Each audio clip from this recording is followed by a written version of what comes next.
En esas denuncias, fundamentalmente a ese 0800, el argumento oficial del mocrismo en ese momento era que los docentes, a través de tratar cuestiones del presente, como la desaparición de Santiago Maldonado, estaban adoctrinando a los alumnos.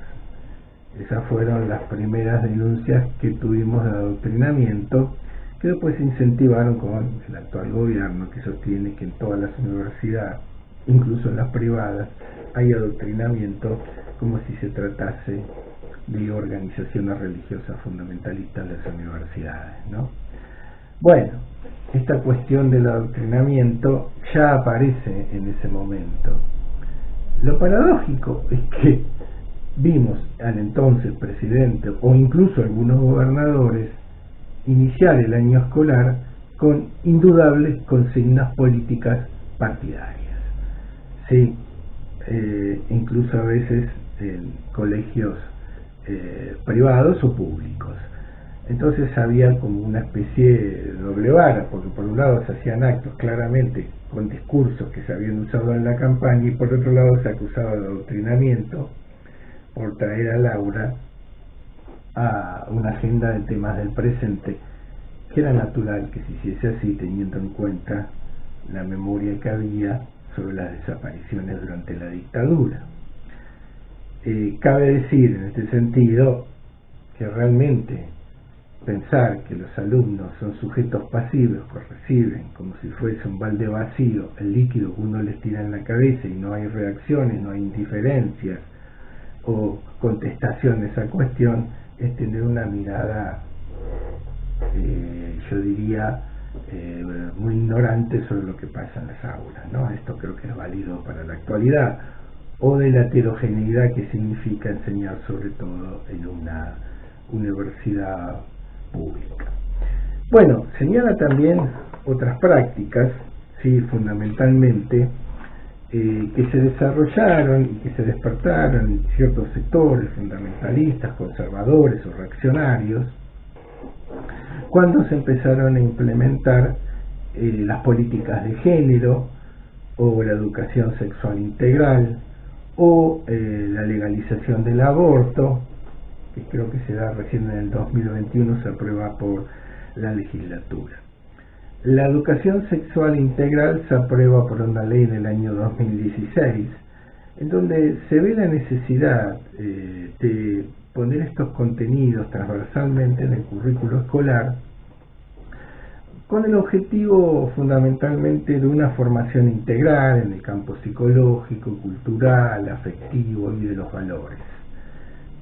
La idea es que estos contenidos, que se convierten en ley, como decíamos en el año 2006, permiten a tanto a niños como a adolescentes tener un conocimiento mayor sobre las cuestiones sexuales, pero sobre todo está enfocado a objetivos axiológicos muy importantes, como es evitar la discriminación por las elecciones de género, por ejemplo, o por la pertenencia a grupos culturales, evitar lo que puede ser las violencias sexuales, buscando los aspectos afectivos de las relaciones que se dan en este terreno, cuidar los aspectos biológicos y del cuerpo de los alumnos y que estén informados en ese sentido sobre sus derechos, y evitar también lo que pueden ser instancias de abuso sexual. Fundamentalmente los pilares son bastante complejos en ese sentido y se ve esa necesidad de ese tipo de educación integral enfocada sobre todo en la tolerancia de lo que pueden ser incluso las nuevas sexualidades. Por eso es transversal a las humanidades o las materias de las humanidades, o incluso referenciadas en las ciencias naturales como las ciencias biológicas, en lo que puede ser la educación. Ahora, evidentemente en ciertos sectores, yo diría más conservadores o religiosos, produjo una gran reacción que a veces se jugó en el terreno de intolerancias y prácticas fascistas, ¿no? A ver, Tommy, nos metemos de lleno en el tema que traías al principio, la situación absolutamente violenta que se dio en el Colegio de La Plata. Sí, exactamente. A ver, vamos a viajar a La Plata. Nuestros compañeros, obviamente, de Somos La Plata, cubrieron lo que pasó a partir de un video casero que, bueno, obviamente explotó en las redes sociales, cuando un grupo de padres, pro vida, ingresaron a esta escuela pública en la ciudad de La Plata y, claro, no solamente agredieron al personal porque ingresaron de una manera violenta, sin permiso, sino que interrumpieron una clase y empezaron a lanzar distintos mensajes, primero en contra del aborto, cada uno puede tener su postura, pero después lo hicieron en contra de la Ley de Educación Sexual en la provincia de Buenos Aires. Si te parece, para presentar el tema, vamos a repasar el video nuevamente, lo vimos hace un ratito, pero presentemos para todos aquellos que se suman a la banda a esta hora el video de lo que pasó en el día de ayer. Estos padres ingresan violentamente y esto pasaba. Se cambian los valores de las cosas. Ustedes están cambiando los valores de las cosas. Hay una ley, señor, hay una ley nacional. Escúchame, querida, vos sos mujer y yo soy hombre. ¿Sí? No voy a obedecer tu ley perversa que me somete a mí y a mi familia, que le tenga que decir que la sexualidad es un constructo social. No es un constructo social. Si sos mujer, tenés vagina. Si sos mujer tenés vagina y si sos hombre tenés pene. Y eso no es ningún constructo social. Si querés te podés ir al baño y te podés mirar vos. Ahora, lo que te acontezca a vos internamente es una cuestión tuya que yo no te voy a discutir a vos. ¿Está? Entonces no es así. No cambiemos los valores de las cosas. La biología... Si tienen tanto problema, manden a sus hijos a escuelas privadas, entonces. Mi interpretación. Mirá vos, qué bien, qué bárbaro. Sí, todos tenemos una interpretación de la realidad. ¿Qué tenés vos? ¿Qué sos vos? Es una interpretación. ¿Cómo le vas a estar preguntando eso? ¿Te parece a vos? En ese caso, entonces lo que se vio fueron reacciones muy violentas en ese sentido, porque no aceptaban que sus hijos, decían algunos padres, reciban esa educación en el colegio o lo veían como un riesgo. Realmente hubo una vulgarización a veces de esos contenidos.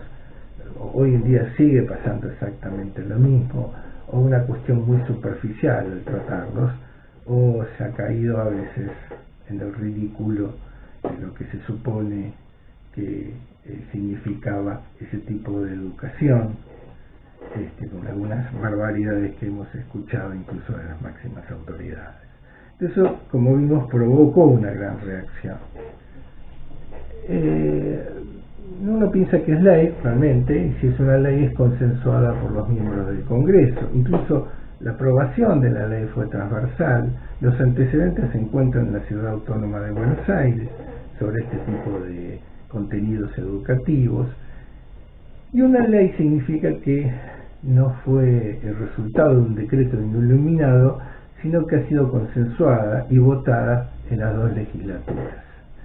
Así todo, la ley lo que preveía la necesidad de estos contenidos curriculares era que se debían de alguna manera, esto estaba en el artículo 5, adaptarse a los idearios y al proyecto de los establecimientos en particular. Abarcaba tanto en el área pública como privada. Los que tenemos unos años, y nos tocó vivir de otras épocas, nos parece que esto es muy importante. Estar bien informado de estos aspectos, educar en la tolerancia, educar en aceptar las diversidades, es muy importante, sí, muy importante. Bueno, otro aspecto que plantea como prácticas fundamentalmente fascistas es la reacción que ha habido, tanto en lo discursivo como en lo concreto, con respecto a ciertos hechos que se dieron en distintos territorios de la Argentina.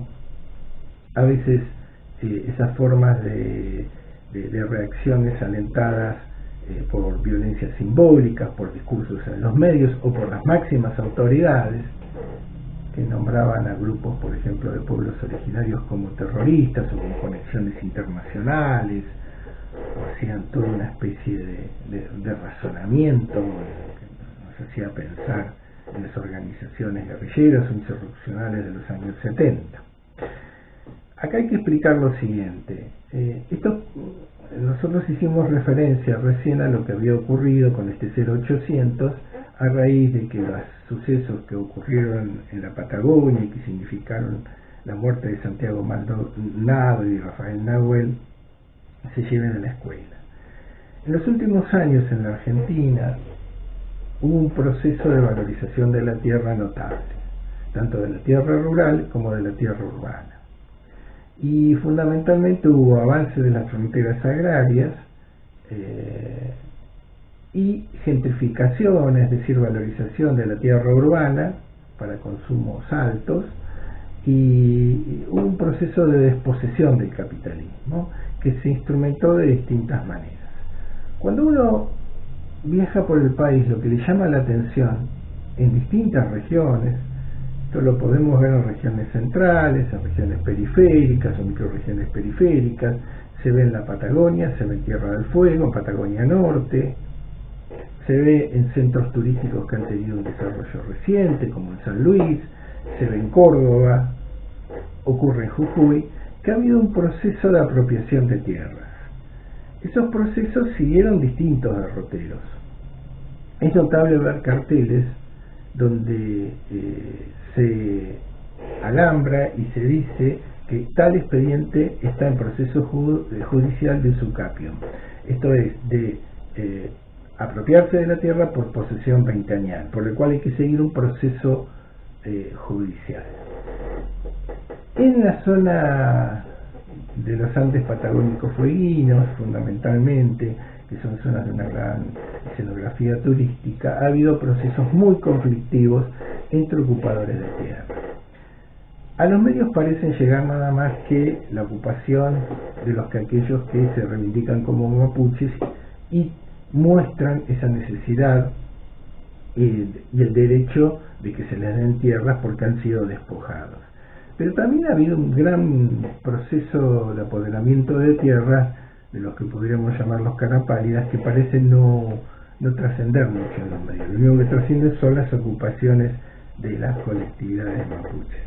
Y a mí me parece, uno esto lo ha visto en geografía tradicionalmente, que lo que genera el conflicto, fundamentalmente, en algunos casos ha habido apropiación, hay que decirlo, por procesos judiciales o por procesos legislativos que convirtieron tierras fiscales en tierras privadas y fueron vendidas, ¿no?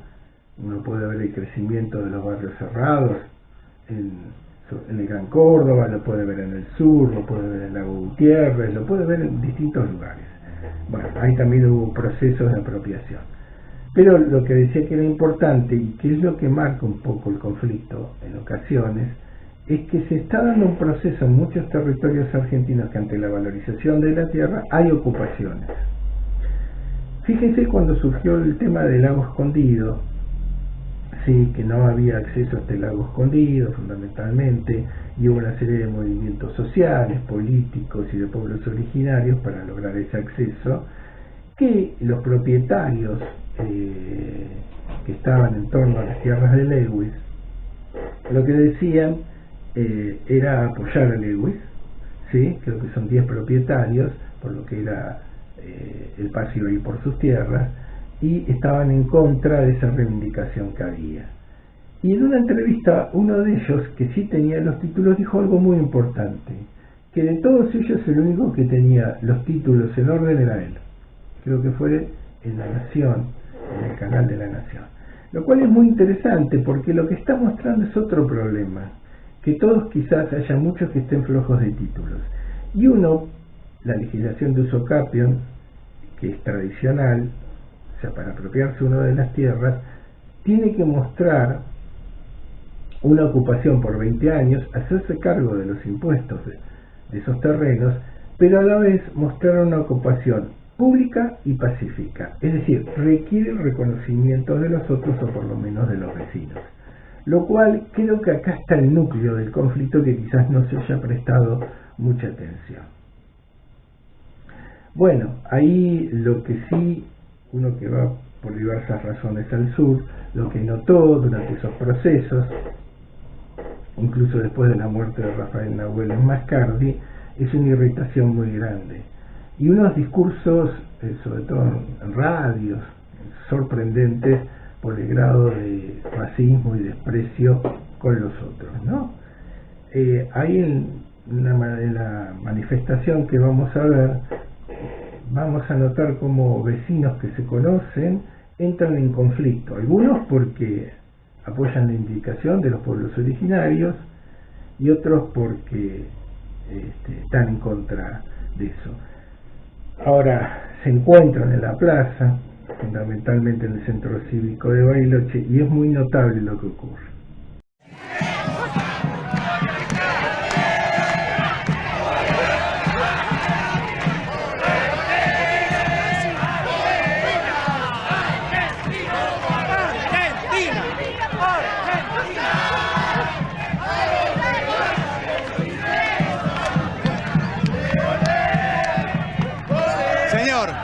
Se dieron un beso.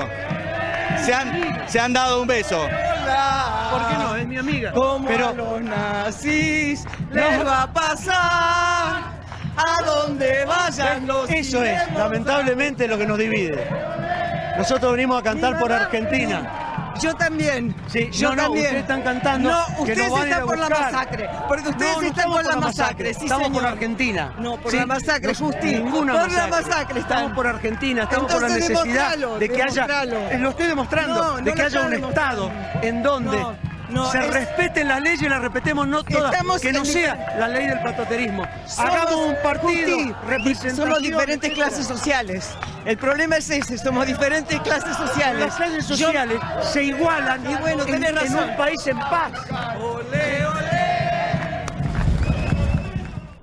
Lo que ocurre fundamentalmente es que dos vecinos que se conocen en materia de relaciones humanas se encuentran armónicas, se encuentran enfrentados. Y ahí vamos a otro grado de otra importancia realmente de estos tipos de... Vamos a tener en cuenta otro tipo de práctica fascista, que son aquellos que habilitan las microviolencias.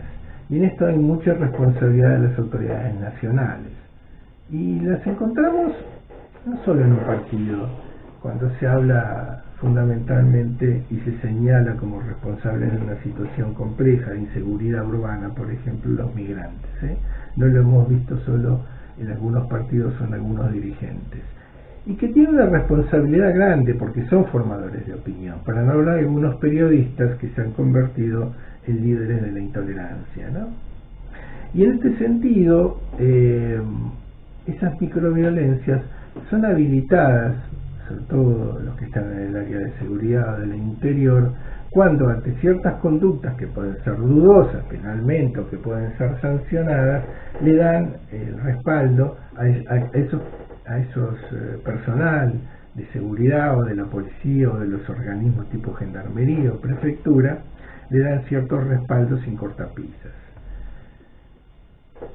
Puede ser un discurso demagógico, sobre todo pensando en cierta audiencia que está dispuesta a recibir de buen grado, el hacer justicia por mano propia, por ejemplo, pero la realidad es muy otra. Normalmente las consecuencias las sufre ese mismo personal de seguridad siendo juzgado, ¿no? En el caso de Rafael Nahuel, los prefectos que dispararon en esa ocupación que hubo en las cercanías de Bariloche, en Lago Mascardi, hoy en día están condenados por un exceso de legítima defensa, que a juicio de los querellantes no resulta ser apropiada esa pena, porque nunca se demostró que Rafael Nahuel había utilizado armas.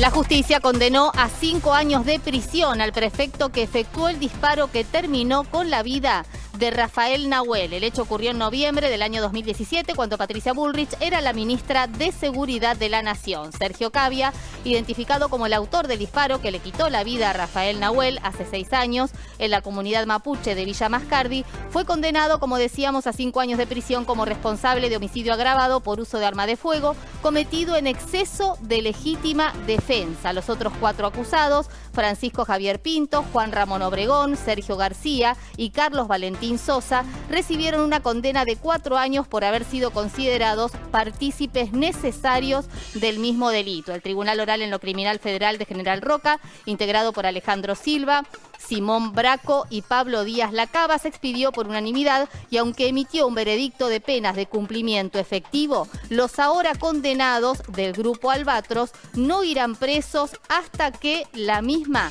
quede firme. Entonces, la pregunta es, esas prácticas, ¿quién las puede ejercer? Porque uno puede decir, bueno, otros ejercen prácticas que pueden ser violentas o están en el límite de lo que puede ser tolerable para nosotros una democracia, una disputa en una democracia.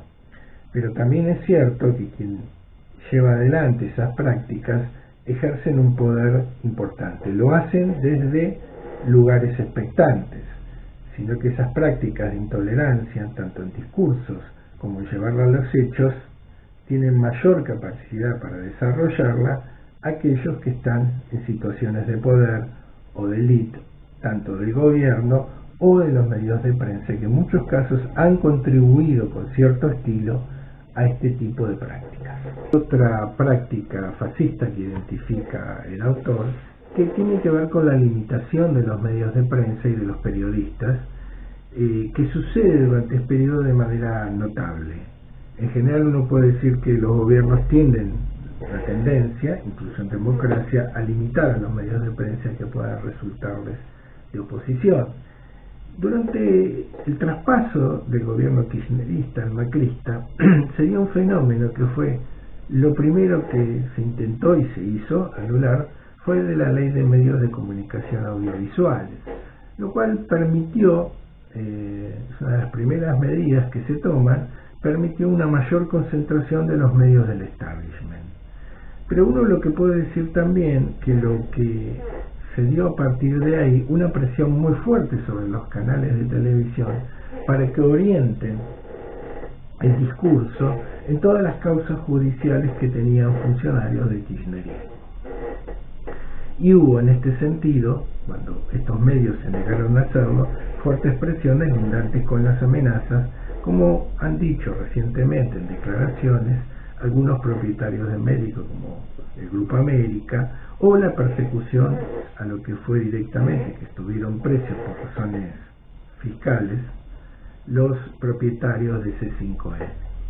¿Sí? O también podemos recordar la expulsión de Horacio Berbisky, página 12, porque que fundó luego el revelador nombre de Cohete a la Luna. Entonces acá hubo una presión muy fuerte por limitar. Y esto tiene que ver con el fenómeno del lawfare, fundamentalmente.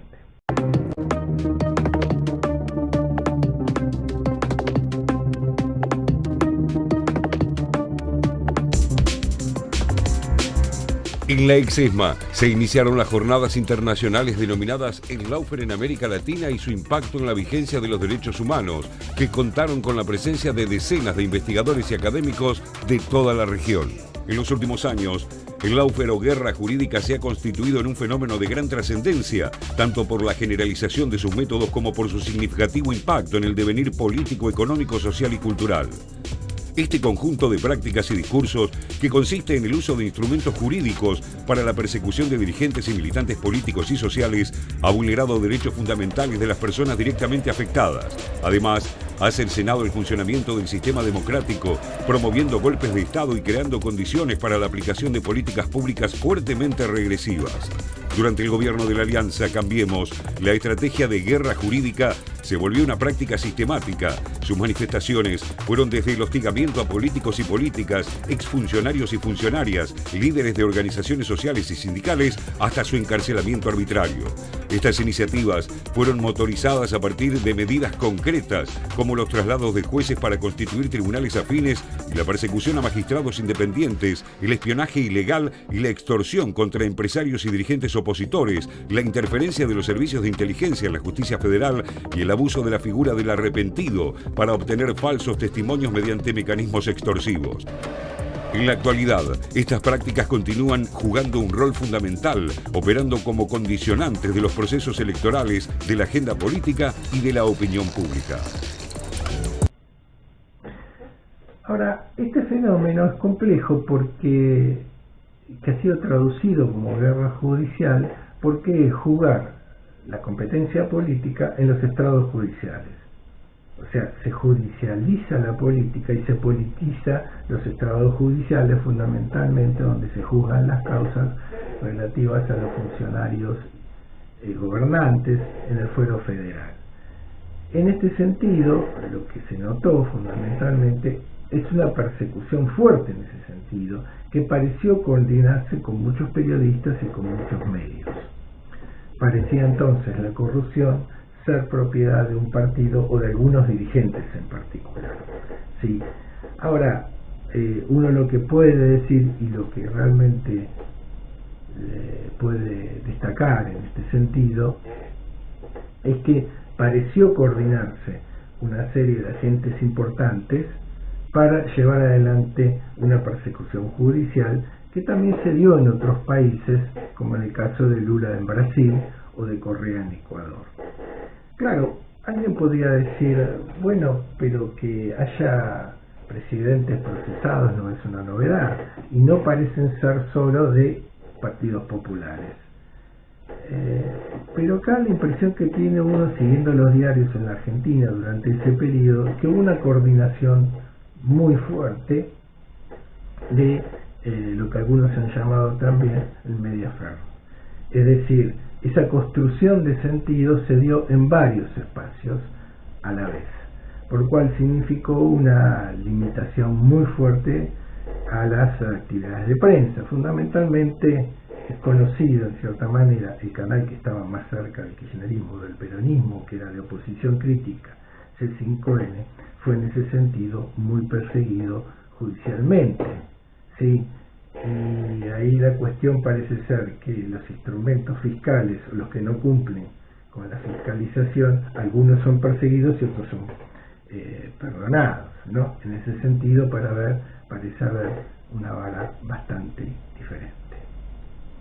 Bueno, entre los temas que Daniel Feuerstein también toma de manera central está una investigación y una reflexión que hace sobre los estilos periodísticos que se dieron en la Argentina, sobre todo a partir de la década del 90, cuando el gobierno de Carlos Menem lleva adelante un proceso en democracia de acentuado el neoliberalismo y entrega al mercado de empresas públicas, un proceso de privatización importante que fue fuente de corrupciones públicas y privadas. Entonces, en esas instancias se inicia un estilo periodístico fundamentalmente de investigación. Se inicia un estilo periodístico de investigación en medios que presentaban una posición importante al gobierno de Carlos Menem en el proceso político de transformación que estaba haciendo. Entonces hay libros señeros como el de Horacio Berbisky, Robo por la Corona, o las investigaciones que se hacían desde el diario, particularmente Página 12, que en ese sentido fue notable. Y fundamentalmente ahí lo que se mostraba era esa relación entre pública y privada, entre dirigentes políticos y dirigentes empresariales que se apropiaban de las empresas a través de la construcción de una legislación en la transición entre Alfonsín y Menem de reforma del Estado, de reforma económica y reforma del Estado, que eran las leyes que se habían aprobado durante el proceso de transición. Ahora, también es cierto que este proceso lo que generó es una cierta deslegitimación de la clase política, fundamentalmente los negocios en los cuales se encontraba envuelta. La corrupción sin duda lo que genera es una ruptura del tejido social, como dice el autor, y fundamentalmente un repliegue hacia la vida privada, en una no participación de la acción colectiva, fundamentalmente porque lo que se nota es que aquellos que deben representar los intereses de sectores del pueblo parecen verse más preocupados por garantizar sus ingresos, su saludable economía en función de este tipo de intercambios.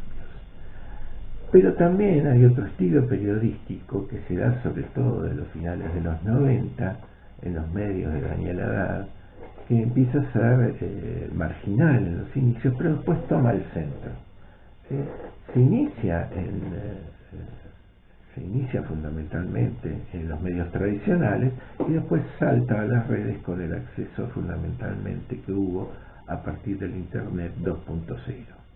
En esa oportunidad había una forma de hacer periodismo que también apuntaba a un sector de clase media, de trabajadores que se encontraban en situación intensa de trabajos, de carga horaria, y fundamentalmente se les marcaba quién eran aquellos que podían ser sus enemigos en lo que era su tarea laboral.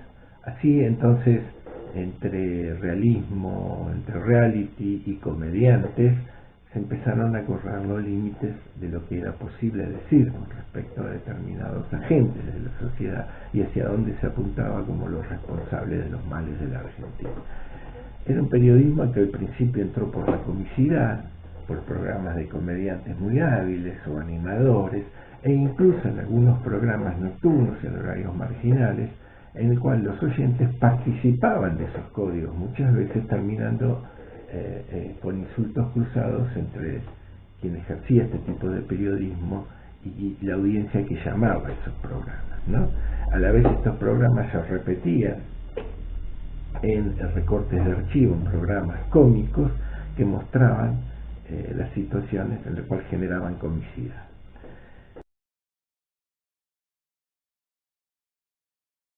Hola. Hola. ¿Quién habla? Habla Rita. ¿A qué te dedicas? Soy ama de casa. Hasta luego. Anda a la puta que te parió. Ahí está, por ser ama de casa y de Loma de Zamora. Encima tenés portación de nombre, te llamas Rita, que es horrible ese nombre. Ay, Dios, qué ordinaria que es. Yo me la imagino a Rita en calza. Ella usa calza, ¿se llama Rita? Digo, Rita, anda al kiosco, Rita. Sí, me pongo la calza y digo, no, que grasa como cuchara de tuco. ¿A qué te dedicas? Yo soy gastronómico. ¿Qué sos, gastronómico? ¿Qué sos, mozo? Sí, mozo. Mozo. Sí. Por lo que te escucho hablar, sos un fenómeno en todo lo que hablas vos. Sí, sí, sí. Y dejo muy buenas propinas. Esto te lo digo de corazón, ¿eh? No hablan de corazón porque ustedes no tienen corazón. Vos tampoco agredas. No tienen corazón. No agredas porque no te pido otro cortado. Me gusta escuchar a todos. Y si sos mozo tenés que escuchar, si opinás te rajas. Soy irrespetuoso con los mediocres, habla, ¿qué querés ser en la vida? Para mí no me falta esa No, ¿qué para? ¿Qué te crees? ¿Que sos una vendedora de medias? Voy a venir yo. Yo soy un hombre famoso de los medios, el más conocido. ¿Famoso? Sí, el que mirás vos, boluda. Chao, tomátela afuera. El primero que falta el respeto sos vos. Poner a ese, que es bárbaro. ¿Vos enseñás a hablar? Sí. ¿Desde cuándo? Desde que tengo gente bruta del otro lado. ¿Y a qué te dedicas? Ama de casa. Yo con las amas de casa no hablo, sacala. ¿Cómo decir el 6 a comer un asado, hermano? Se amontonan en esos comederos, en esos lugares, ¿viste? Te hacen cola para mear, cola para cagar, cola para sentarse, cola para ir a mojarse las patas. No sea boludo, si estamos todos... No, ¿cómo no sea boludo?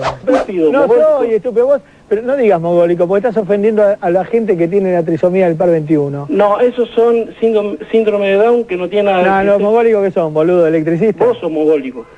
Conductor de televisión, sí, pero no soy electricista y no voy al 6 a comer un asado. ¿Te das cuenta que merecés hacer cola en el baño? Chupame la p***. Este va a morir como electricista. Es la única forma de entrar, decir que sos homosexual en tu programa. No, me parece que vos con esa voz entras a todos lados como homosexual, pero no importa. Escúchame esto, hablando bien, no nos faltemos el respeto. Está bien. Porque cada uno hace con su traste un pito. Bueno, no. Yo me puedo bancar. No, escuchá porque no te quiero sacar. Yo me puedo bancar que te la lastre, pero no que seas loco y tarado. Escúchame una cosa, no hagas... Habla como un hombre, carajo. No me hagas enojar, ¿eh? Qué hijo de... Lo saco. Hola, Babi. Sí. ¿Cómo estás, viejo? Bien. Sí, no, primero llamaba para felicitarte por el programa, es muy bueno. Y segundo te quería preguntar, ¿en serio no está ternado para nada? ¿Quién, yo? Sí. Pero yo aquí quería que esté internado, dijo, yo soy la oveja negra de la televisión. No, yo lo que te digo es porque la verdad que tendría que haber un rubro gordo pescado, ahí lo ganás de punta. Y a mí me van a dar un rubro que es público boludo. ¿En serio? Donde con gente como vos seguro que lo gano de punta a punta. Además te digo una cosa, vos sabés que... No, pará, déjame hablar, porque ya que sos gracioso vamos a hacer un contrapunto. Lo de gordo boludo también me lo dijo tu mamá el otro día. Gordo pescado. Sí, hasta luego. ¿De dónde sacan estos estúpidos? Vanessa de Córdoba. ¿Sabés que esto le gusta salir después en TBR?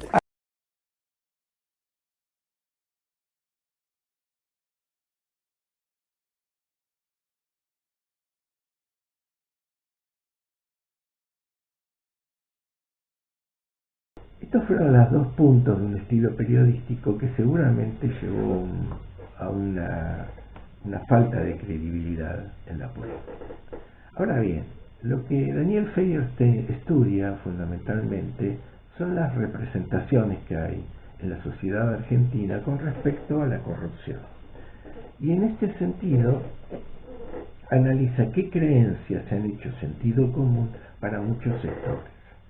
El tema de la corrupción en política, por supuesto, no es nuevo, ¿sí? El hecho de acceder al gobierno y acceder a beneficios de distinta naturaleza es histórico en Argentina. Bueno, el autor señala los casos de la deuda de Baring Brothers o el pacto Rockefeller de la década del 30 o los distintos negociados que hubo en distintos gobiernos que en algunos casos tomaron estado público. Y lo que dice, que me parece importante realmente, es que en muchos casos los golpes de Estado en Argentina por las Fuerzas Armadas se justificaron en función de esas denuncias de corrupción. Se suponía que cuando había un deterioro social, económico y moral muy fuerte, estaba esa reserva moral que eran las Fuerzas Armadas que tomaban el poder. Así durante la última dictadura militar de la Argentina, cuando el proceso de reorganización nacional irrumpe en 1976, si uno presta atención a los primeros discursos de Videla o a los bandos militares incluso, va a ver que la referencia a la corrupción de los anteriores es inevitable, ¿sí? Entonces en ese caso se mostraba que esa corrupción era propio de determinados dirigentes políticos, determinados dirigentes sindicales, y se planteaba como que había habido un estado puro moral anterior y que estas personas habían venido a deteriorar y a infectar ese estado de moralidad pública de todo el pueblo. De esa manera, quienes tenían esa reserva moral para restablecer la situación eran los militares. Entonces, de alguna manera, esas denuncias de corrupción operaban para legitimar el poder militar. Ahora, lo que dice el autor de manera importante, que si ahora esa idea de corrupción o ideas sobre las creencias de corrupción daban lugar o legitimaban un golpe de Estado, ¿sí? En este caso, lo que ha ocurrido en el marco democrático es un proceso por el cual esas denuncias de corrupción, ese hablar de la corrupción, esas creencias, esas opiniones, lo que abrieron el paso fue a una clase empresarial rentística, ¿no? Una derecha que se ve representada, por ejemplo, por Trump, Vicente Fox en México, Macri en la Argentina, en el cual venía de alguna manera a suplantar los estados de corrupción anterior. Y es más, estos gobiernos, en particular el de Macri, utilizó las denuncias de corrupción mediática o judiciales, organizando parte del Poder Judicial, como decíamos antes, que se politiza, para, de alguna manera, perseguir a sus adversarios. O sea, en realidad la corrupción se convirtió en parte de la denuncia de corrupción de una campaña electoral, que fue constante. O sea, no es que estás supeditada al momento que se va a sufragar, sino que es prácticamente durante todo el gobierno. Acá es muy importante lo que dice Daniel Feyerstein cuando diferencia qué ideas hay sobre la corrupción. qué creencias hay, qué sentido común se ha hecho cargo en distintos sectores sociales. Entonces él dice que hay una manera de ver la corrupción asociada a los altos cargos en el empleo público, fundamentalmente, o los altos salarios, y que suele aparecer en la izquierda radical y en el neoliberalismo. De alguna manera se ve como una corrupción que jueces, políticos, senadores, diputados, intendentes cobren sueldos que se los supone excesivos, o jubilaciones, entre comillas, de privilegio. Entonces, esta es una manera de relacionar la corrupción con lo público, fundamentalmente, y en esto parecen coincidir. Probablemente en la izquierda lo que pasa es que el cuestionamiento es, porque incluso lo que se plantea en la izquierda es una rotación de cargos, o una donación de los sueldos al partido o la agrupación que representa, que sea el ingreso de cada una de las personas importante, fuente de corrupción. En el caso del neoliberalismo normalmente está planteado por algunos agentes empresariales o periodísticos empresariales, que en ese cuestionamiento, en esa crítica, lo que esconden en muchos casos son lo que podemos denominar corrupciones propias. Entonces, esa es una de las representaciones que hay en la sociedad de la corrupción. Una segunda representación aparece también de la corrupción en los empresarios que accedieron al poder, o de grandes corporaciones que acceden directamente al poder, y en este caso no negocian con partidos populares o hacen acuerdos con partidos populares o los cooptan, algunos personajes de esos partidos, sino que tienen el control de los resortes del gobierno. Y ahí hay una idea, mucha gente, de que como tienen plata, no van a robar, ¿sí? Entonces pueden renunciar a sus sueldos, rifarlos, o decir que no los necesitan, ¿no? Y eso puede ser visto por alguien como algo positivo. Si no hubiese buenos sueldos en la administración pública, solo accederían los que ya tienen dinero, lo cual generaría una gran desigualdad, ¿no? Entonces, en ese caso lo que hay es un planteo de, bueno, si tiene plata no va a robar, ¿no? Un poco esta es la idea. Pero lo que se verificó, sobre todo al acceso de esta clase empresarial con el gobierno de Macri, era la dificultad de que en muchos casos las personas que ocupaban los puestos públicos, quienes podrían hacer favores o generar beneficios en las grandes corporaciones o empresas, eran gerentes de esas empresas. Entonces, desde ese punto de vista, lo que se planteó ahí, una cuestión relacionada con la corrupción. Y eso lo vio muy bien la doctora Alonso, de la Oficina Anticorrupción, cuando en un programa dijo que muchas personas que tenían intereses y que trataban con empresas de las cuales habían sido parte o eran partes, debían no firmar los expedientes porque podían de alguna manera quedar comprometidos por estar de los lados del mostrador, o sea, tener intereses particulares en eso. Habría una contradicción entre ejercer la función pública y representar o tener determinados intereses económicos, por lo cual debían obviar esa participación, ¿no? Y esto surgió fundamentalmente cuando muchos de esos gerentes tomaron control de cargos decisivos del Estado. Y finalmente hay otra representación de la corrupción que suelen estar en los partidos populares y que está basada en la realpolitik. Es decir, la visión que hay en muchos de los dirigentes de los partidos populares es que necesitan de dineros en negro o de esos acuerdos con empresarios o llegar a determinadas donaciones en la obra pública para competir con las grandes maquinarias electorales de la derecha o de la extrema derecha, ¿sí? En este caso uno lo que podría reflexionar, eso dice Daniel Ferrista, lo que explica que ante las denuncias de corrupción contra el kirchnerismo hubo mucho silencio.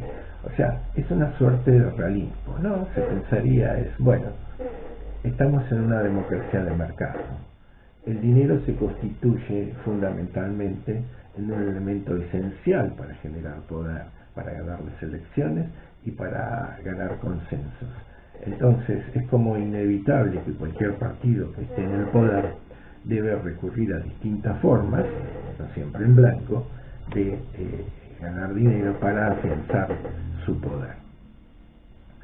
Ahora, está claro que las distintas formas de corrupción, en muchos casos, lo que genera es una desmovilización, una pérdida por el interés público, por la acción colectiva, esta idea de ver fundamentalmente una falta de generosidad en el trabajo de lo que hacen muchos funcionarios y que se ve como que la idea que tienen es beneficiarse ellos. Pero también es algo muy importante que esas denuncias de corrupción de alguna manera beneficiaron a cierta clase dominante, ¿no? Si uno observa las denuncias de corrupción en los grandes medios que tienen capacidad de crear opinión y fundar subjetividades, es que hubo una selección muy fuerte y una coordinación muchas veces con los poderes judiciales y los agentes políticos que tenían el control de gobierno durante la época de Macri, ¿sí? Y hay alguna cuestión que es bien interesante. Cuando se hicieron las investigaciones periodísticas de los paraísos fiscales, las distintas investigaciones que aparecieron desde los Panama Papers en adelante, se descubrió realmente una cuestión que creo que nos debería hacer reflexionar a todos. Cuando empezaron a investigar la búsqueda del dinero acá, se encontraron con el dinero M, como dijo Cristina Fernández, pero no solamente con el dinero M, con lo que Macri tenía afuera, sino que se encontraron como las grandes corporaciones, los grandes medios de prensa, recuerdo algunos testimonios interesantes de prensa, tenían el dinero en esos paraísos fiscales y se habían evadido también. Esta cosa que parece ser una tradición de las clases adineradas, que es de fugar el dinero hacia afuera, ¿no? Por eso se necesitaron después tantos blanqueos y apareció muchísimo dinero, incluso en la época de Macri y ahora con el blanqueo de Milei, de ese dinero que en su momento había sido fugado. Entonces, la idea es que uno puede pensarlo en términos sistémicos, la cuestión de la corrupción, en una cuestión macro, en donde los agentes que intervienen de alguna manera para hacer políticas, tanto desde el punto de vista privado como público, llevan adelante estos manejos de dinero negro, ¿no?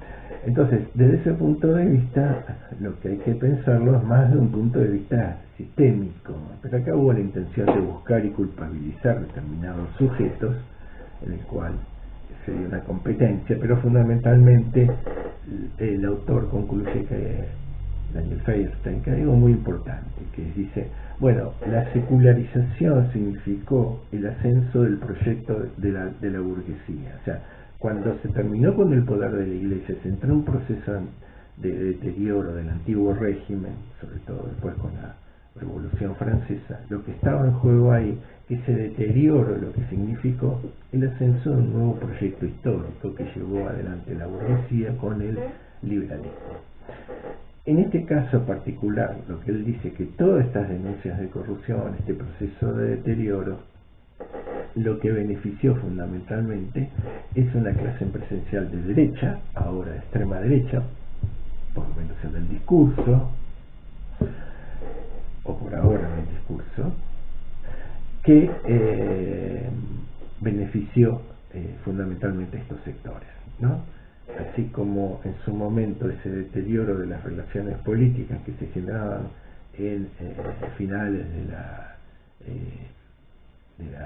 del periodo medieval, el ascenso del humanismo y del renacimiento y todo ese proceso de crítica a los padres de la Iglesia, se dio paso a una nueva formación lenta histórica de una nueva clase social que tomó el relevo. En este caso particular, lo que está ocurriendo, que en este caso esas denuncias fueron funcional al acceso de esta clase empresarial a los resortes de gobierno, ¿sí? En algunos casos de manera directa. Bueno, uno de los aspectos que señala el autor también, y que trata de manera significativa, y que ya lo habíamos comentado, es un estilo periodístico que se empieza a imponer sobre finales de la década del 90, ¿sí?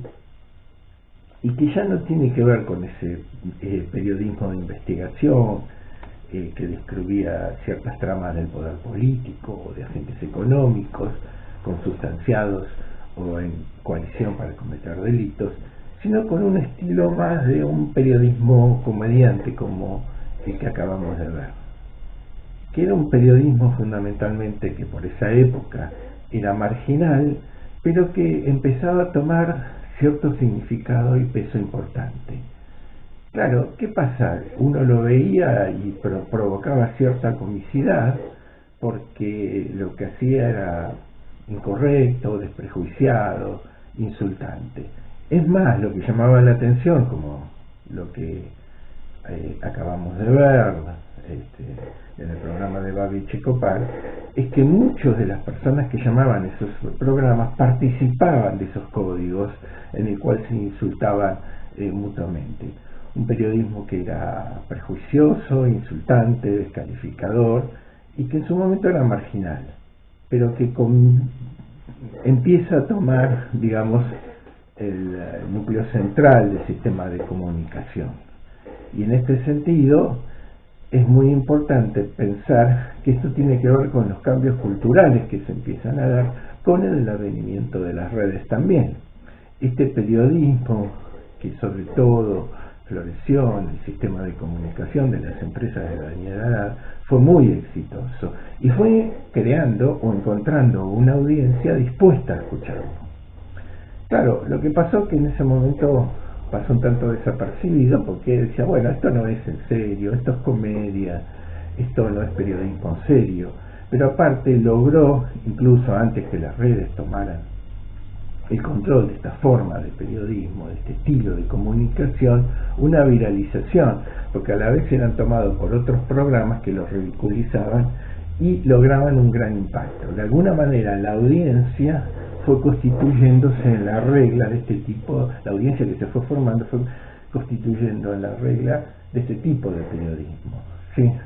Ahora, esto creó un nicho fundamental de comunicación que sirvió a las fundamentalmente a las intenciones de los partidos de derecha o de extrema derecha, porque ya en ese periodismo se identificaban ciertos sujetos como deleznables, se los descalificaba, se los estigmatizaba, ¿no?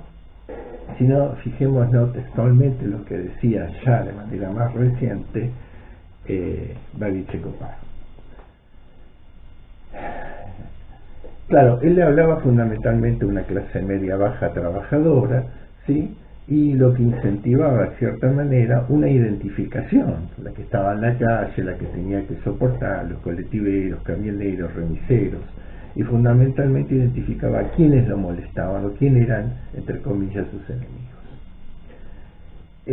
Los que laburan para bancar estos atorrantes de mierda, y refiriéndose al movimiento de piqueteros que interrumpía el tránsito en sus marchas, esa gente con brazos de dos colores que laburan, que se rompen el culo para que ustedes vayan a cortarla el 9 de julio. O sea, en este caso particular, el movimiento piquetero, fundamentalmente por sectores populares, carenciados, organizados para hacer determinadas demandas, recurrió a los cortes, sobre todo en Buenos Aires y Gran Buenos Aires, y de alguna manera muchos se veían impedidos o dificultados en sus trabajos. Ahí lo que fundamentalmente plantea el periodista de manera un tanto ingeniosa y graciosa es este discurso público reaccionario, ¿sí? Pero popular, y en ese sentido conecta con un grupo de audiencia importante. Se dirigía al hombre cualunque, ¿sí? Que fue descrito en su momento por una famosa revista italiana, que era el hombre que trabajaba, el hombre de familia, el hombre que no se metía en política, pero que a la vez, elogiaba el actuar de las fuerzas policiales o de algunos aspectos que tenían que ver con la represión que le alteraban su vida diaria. A ese tipo de trabajador iba dirigido ese discurso. Muchos de esos periodistas, entre ellos también Eduardo Feynman, tenía este estilo de criticar el anarcocomunismo, kirchnerismo, mezclando todo un poco quiénes eran los adversarios del pueblo de alguna forma. Fueron los que de cierta manera desarrollaron un tipo de periodismo o un nicho ecológico donde después el discurso de derecha y reaccionario de derecha ingresó de manera importante y determinante. Ahora, claro que no es solamente el ataque a los partidos tradicionales o a determinados partidos en particular, los partidos más, que entonces serán los más populares.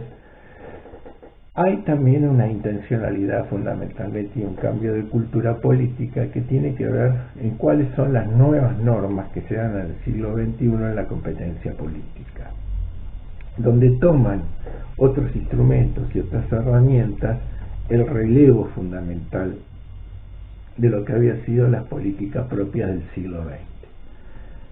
Sí, hasta el siglo XX lo que prevalecía eran los valores, las argumentaciones, las plataformas políticas y el debate y la exposición de lo que los partidos políticos manejaban como valores o como propuestas o como premisas o futuras leyes a crear. Lo que pasa fundamentalmente en los últimos años es que toda esa cuestión argumental o seria, entre comillas, de alta cultura, es sustituida por la imagen. Ya los candidatos entran en competencia fundamentalmente mostrando personajes, ¿sí? Escenificando sus apariciones públicas, adaptándose muy bien a ciertos géneros que eran más importantes que el género serio de discusión, de debate, para generar consenso. Lo que buscaban era fundamentalmente, o lo que buscan aún hoy, es la identificación política. En algunos casos apelando a sentimientos positivos, pero en muchos otros casos a sentimientos negativos, ¿sí? En el cual muchos sufragantes se pueden sentir identificados. Por eso a veces el discurso de odio se convierte en una estrategia política fundamental. En esto, quien fue uno de los asesores principales, Durán Barba, de la campaña de Macri, que lo lleva al triunfo, ya en algunas de sus apariciones públicas lo había dicho. Él decía que la gente ya no le interesaba ver el discurso de los grandes oradores o los argumentos o las razones que ellos manejaban.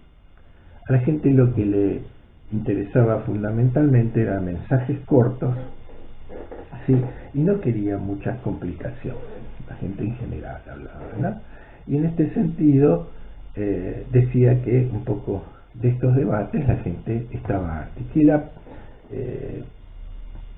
propaganda política debería circular por otro lado. Al candidato había que venderlo como si fuese un producto más. Hoy, las 3 claves de Jaime Durán Barba para que gane Macri. No me hable de Durán Barba. Clave número 1. Que a Macri le vuelvan a decir Mauricio. Pueden llamar Mauricio, pero siempre es Macri, ¿eh? Es que para buena parte del electorado, Mauricio es ahora simplemente Macri. Y veníamos bien, pero de golpe pasaron cosas. Así, frío, distante, a secas, algunos incluso enojados. Es un dato que sale de los focus group. Mucha investigación. Es la señal que indica que el presidente perdió esa cercanía que Cambiemos siempre quiso imponer como propia. Clave número 2. Prohibido hablar de economía. Qué difícil, ¿no? Es que en el gobierno tienen en claro que es una batalla que no pueden ganar y por eso la van a evitar a toda costa. Se acabó la historia. Tercera y última clave. La polarización sigue rindiendo. ¿A quién se le ocurrió? Prácticamente toda la campaña va a estar agrietada entre Mauricio Macri y Cristina Fernández de Kirchner. Dicho de otra manera, Macri es igual a bueno, esperanza, futuro. ¡Gracias! Y Cristina es igual a malo, autoritarismo, pasado. Que no me haga enojar. Un ejemplo, la sobreactuación del líder de Cambiemos durante la inauguración del Paseo del Bajo. ¿Te acordás? Agachándose y pegándole al pavimento real. No es relato, esto es real. Es muy graciosa, ¿no? Todo esto resume la confrontación. No sé qué puede pasar. Estas fueron las 3 claves de Jaime Durán Barba para que gane Macri. En este caso lo que hay que decir que estas campañas, en algunos casos, las asesores de campaña recurrieron también a campañas sucias o de difamación, a través no solo de los medios o algunos periodistas, sino también a través de las grandes redes, campañas sucias, ¿no? Estoy refiriendo. Pero también lo que se verificó por algunas investigaciones es que en muchos casos se iniciaron campañas, como ocurrió con el primer triunfo de Trump y el Brexit en Gran Bretaña, a través del manejo de datos privados de los votantes, ¿sí? Cuando Cambridge Analytica, una empresa que se dedicaba a asesoramiento de políticos, se descubrió que había capturado datos privados y que los había manipulado durante estas campañas. Incluso algunas investigaciones de periodistas argentinos demostraron también que habían trabajado para los fondos buitres durante el gobierno de Cristina Kirchner, ¿sí? Entonces acá lo que se da es una forma de hacer política que tiene que ver con el cambio de la subjetividad de las personas, ¿no? Y en donde los medios de comunicación toman un rol relevante, ¿sí? Se hace muy importante tener una buena comunicación. A veces es más importante tener una buena comunicación que una buena gestión. Se puede tener una gestión mediocre, pero es importante presentar un personaje, normalmente el candidato a presidente o los principales dirigentes, que puedan manejar la comunicación, junto a manejos que pueden ser rayándose en la delincuencia, como puede ser el robo de datos para la manipulación de los votantes. Esto lo que nos explica también es que muchas facciones, partidos políticos, gobiernos, hayan ya utilizado a buenos comunicadores, ingeniosos comunicadores de géneros populares. Entonces hoy nos encontramos realmente con que esa transmisión política se da a veces cotidianamente en la creación de sentidos que pueden ser a favor o en contra de determinadas posturas o candidatos. No siempre en periodos electorales, sino que parece que se está en campaña durante todo el gobierno que lleva. Entonces, así es como vemos relatores periodísticos de fútbol, comentaristas deportivos, chimenteras y chimenteros de las cuestiones de farándula, que son muy buenos narradores, en realidad, o muy buenos animadores o muy buenos comediantes, y que crean personajes a la vez que crean sentidos. Entonces eso es un poco el camino que está tomando estas nuevas formas de competencia política en democracia. Bueno, entonces lo que notamos es un cambio fundamentalmente de las subjetividades políticas, un cambio importante en el terreno de la comunicación política, como hemos visto hasta ahora, y esto también está sujeto al advenimiento de las redes, que se ha explicado de manera notable, sí, fundamentalmente de algunas en particular, como TikTok o Twitter, ex ahora, en el cual se generó una forma de comunicación política de mucha presencia, sí, en nuestros celulares. Una investigación que está citada en el texto que nosotros agregamos a esta exposición oral, que ustedes pueden ver en el enlace, hace referencia de Amnistía Internacional a cómo se manejaron las redes desde el gobierno durante la época de Mauricio Macri.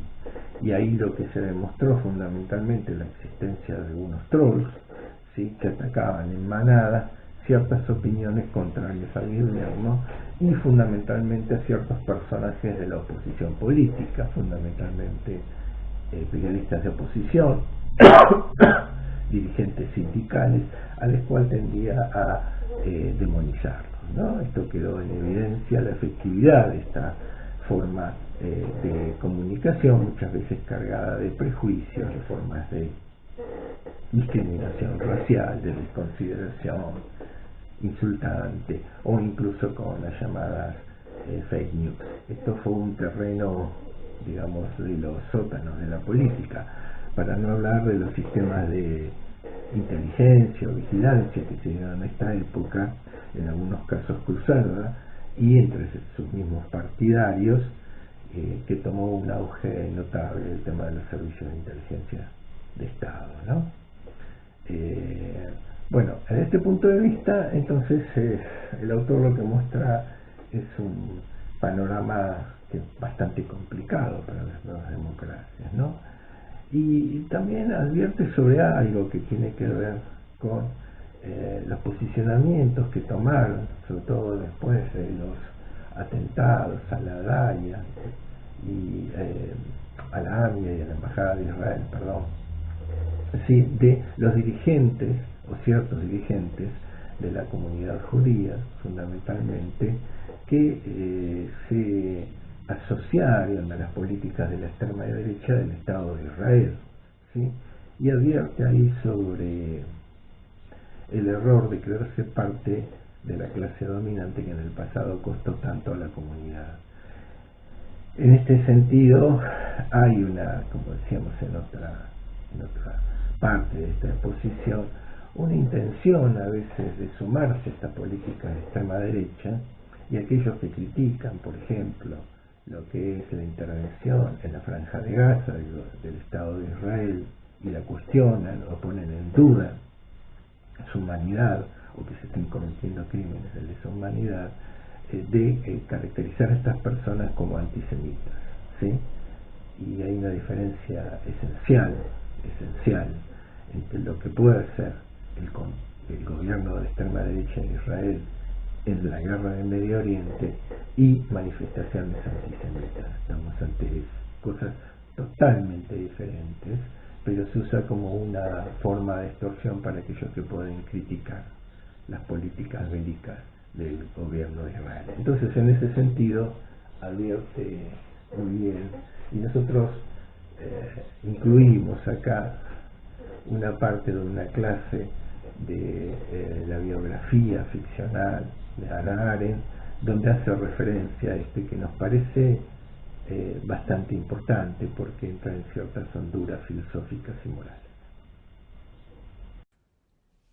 Cuando el New Yorker me encargó que cubriera la información del juicio a Adolf Eichmann, yo supuse que el tribunal tenía un solo objetivo: cumplir las exigencias de la justicia. No era una tarea sencilla, porque el gran tribunal se enfrentaba a un crimen que no había sido tipificado en los códigos de sus leyes, y con un criminal de un tipo que la sociedad no había visto desde los procesos de Nuremberg. Aún así, el tribunal quiso definir a Eichmann como a una persona enjuiciada por sus actividades. No tenían la intención de juzgar el sistema, ni la historia, ni ningún ismo, ni siquiera el antisemitismo, tan solo a la persona. El problema vino cuando el nazi Adolf Eichmann rechazó insistentemente cualquier acusación que tuviera que ver con lo personal, como si no tuviera nada por lo que pudiera ser o castigado o perdonado. Él protestaba una y otra vez ante las acusaciones del fiscal diciendo que él nunca había llegado a hacer nada por iniciativa propia, que jamás había tenido intenciones de ningún tipo, buenas o malas, que él solamente había cumplido órdenes. Este argumento, habitual de los nazis, demuestra claramente que el mal más grande del mundo puede ser cometido por cualquiera. Y que para hacerlo no es necesario tener ningún motivo, o fuertes convicciones, o corazones crueles, o intenciones malévolas. Basta simplemente con negarse a ser persona. Y por eso a este fenómeno he querido llamarle la banalidad del mal. Señorita Arendt, está olvidando lo más importante de la polémica, que habrían muerto menos judíos si sus líderes no hubiesen cooperado con los nazis. Esta cuestión que se llegó a plantear en el juicio me obligó a concretar el papel de los líderes judíos que participaron directamente en las actividades de Eichmann. Usted culpa al pueblo judío de su propia exterminación. Yo nunca he echado la culpa al pueblo judío. Era imposible resistirse. Pero tal vez exista algo que esté entre la resistencia y la colaboración. Y solo en ese sentido estoy diciendo que quizás algunos de los dirigentes judíos podían haber actuado de otra manera. Es importantísimo plantearse todas estas cuestiones, porque el papel que los consejos judíos tuvieron en su mayoría como parte del sistema social fue en su totalidad de absoluta quiebra moral cuando los nazis invadieron sin contemplación a la respetable Europa. Y no solo en Alemania, sino en casi todos los países. No solo actuaron mal los verdugos, también algunas de las víctimas.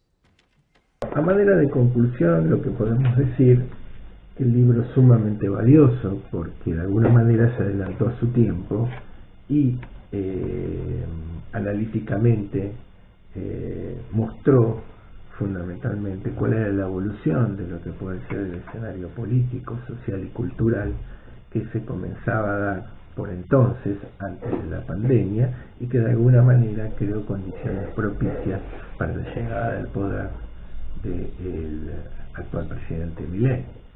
En ese sentido, el autor se disgusta un poco con aquellos académicos que le han cuestionado el término fascista para referirse a las prácticas que él describe, y lo que plantea que deberían estar más preocupados para ver cómo se frena estos discursos de odios que pueden llevar realmente a prácticas muy violentas y a formas de sociedades preilustradas. En este sentido habla de la necesidad de crear un frente, como en su momento fueron los frentes que se crearon para enfrentar al fascismo en Europa, y él dice, en ese frente deberían estar los revolucionarios, los socialdemócratas, aquellos desilusionados por los partidos tradicionales fundamentalmente, y todo lo que son los nuevos movimientos sociales progresistas, como los movimientos de género, feministas, ambientalistas o de pueblos originarios. Crear una gran alianza a la manera de un cordón sanitario, digamos. El problema que se plantea en la Argentina es mayúsculo porque en lo que sostiene que pelear con los mismos términos que lo hacen este discurso fascista es muy complicado porque nos llevaría a una encerrona probablemente violenta.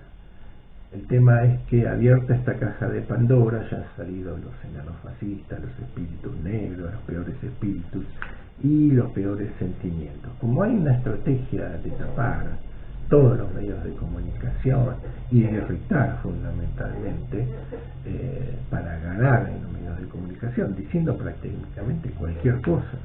Eso se ve con las declaraciones de Trump o del mismo presidente Milei. Lo importante es de alguna manera buscar la manera de responder a este tipo de proyecto político, ¿sí? Sin caer en lo que puede ser una deriva de enfrentamientos que serían irremediables.